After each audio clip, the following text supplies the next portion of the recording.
अरे ओ महारानियों, यहाँ तुम्हारे महलों की तरह नौकर नहीं है, काम कर लो। शांति की ये रोबदार आवाज सुनकर उसकी दोनों देवरानियां आशा और सुनीता अंदर तक कांप जाती थी। जरा से फुर्सत के पल भी वो दोनों एक साथ नहीं गुजार सकती थीं। दोनों के पति कमल और सुशील उनके बड़े भाई रामचरण के साथ एक ही दुकान पर काम करते थे। बात दोनों तरफ एक जैसी थी। वहां दुकान पर दोनों भाई अपने बड़े भाई से एक शब्द नहीं बोल सकते थे और यहाँ घर पर दोनों अपनी सास कम जिठानी से एक शब्द नहीं बोल सकती थीं।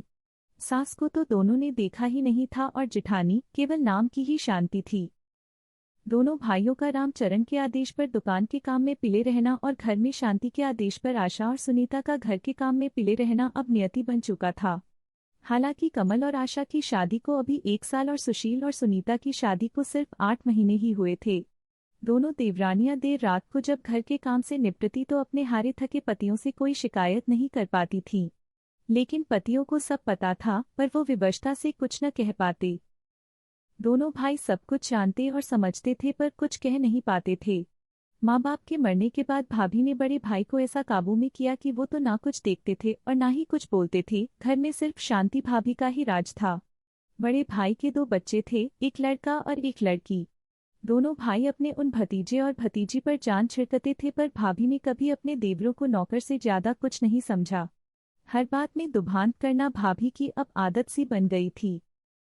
दोनों के दिल में भाभी की वैसे तो हर बात चुभती थी, पर एक बात आज भी उनके दिल में नश्तर की तरह चुभी हुई थी, जो कमल और सुशील की शादी से पहले हुई थी। हुआ यूं कि एक दिन तीनों भाई एक साथ खाना खाने बैठे। भाभी ने पहले बड़े भाई को खूब देशी घी में चुपड़ चुपड़ कर रोटियां खिलाई और जब कमल और सुशील खाना खाने बैठे तो देशी घी का डिब्बा एक तरफ रख दिया और डालडा से रोटी चुपड़ चुपड़ कर दोनों भाइयों को खिलाने लगी। ये देखकर कमल ने हिम्मत करके भाभी से कहा, भाभी हमको भी देशी घी से चुपड़ कर रोटी दो ना, बड़े भाई को भी तो आप देशी घी की रोटी देती हो। इतना सुनते ही शांति भड़क गई और बेलन नचा नचाकर बोली, हाँ तुम्हारा बाप बहुत जायदाद छोड़ गया है और तुमने बड़े महल खड़े कर दिए हैं, जो तुमको भी देशी घी की चुपड़ी हुई रोटियां चाहिए। पर भाभी, बाप तो हम सभी भाइयों का एक ही था और अब बड़े भाई ही हमारे पिता हैं, तो आप ये दुभान क्यों करती हैं? कमल ने भराए हुए गले से कहा। इतना सुनते ही शांति का पारा आसमान पर पहुंच गया। उसने बेलन दूर फेंककर मारा और रामचरण से चिल्लाती हुई बोली, मेरे बस का नहीं है कि सबका काम भी करूं और ताने भी सुनूं। पत्नी को क्रोध में देखकर रामचरण की तो जैसे जान ही निकल गई। अपने ही दोनों भाइयों को बुरा भला कहकर अपनी पत्नी को मनाया। इस सब के बीच अपने भाइयों को ये देखने का भी ख्याल भी रामचरण के मन में नहीं आया। उस दिन दोनों भाई भूखे ही सो गए। समय बीता और कमल सुशील दोनों की शादी हो गई, लेकिन हालात जस के तस थे। भाई अपने दोनों भाइयों को इसीलिए घर से नहीं निकालता था कि इनसे अच्छे नौकर उसको कहाँ मिलेंगे, और भाभी को अब 2 अच्छी नौकरानियां मिल गई थीं। वह कहते हैं कि समय एक सा कभी नहीं रहता। समय बीता गया और कमल और सुशील के भी बच्चे हुए। घर छोटा पड़ने का बहाना बनाकर शांति और रामचरण ने दोनों भाइयों को अलग कर दिया। दोनों भाइयों को खाली हाथ घर से निकाल दिया।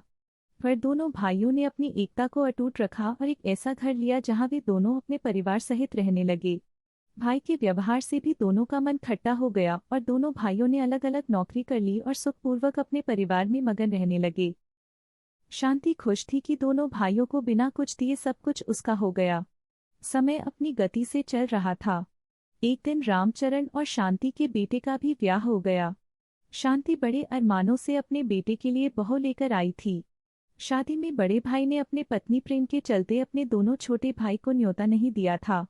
इधर कमल और सुशील ने अपने भाई भाभी से रिश्ता तो नहीं तोड़ा था, पर वो रिश्ता अब ऐसा था जैसे बिना खुशबू के फूल।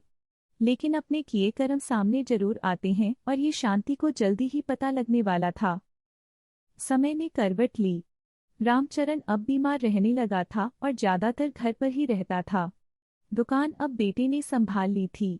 एक दिन बेटा खाना खा रहा था और बहू बड़े प्यार से खूब घी चुपड़ चुपड़ कर अपने पति को रोटियां खिला रही थी। शांति रामचरण के पास बैठी हुई ये सब देख रही थी। बेटे के खाना खाने के बाद रामचरण खाना खा रहा था और शांति उसके साथ ही बैठी हुई थी। बहू रोटियां बना बनाकर रामचरण की थाली में रखती जा रही थी।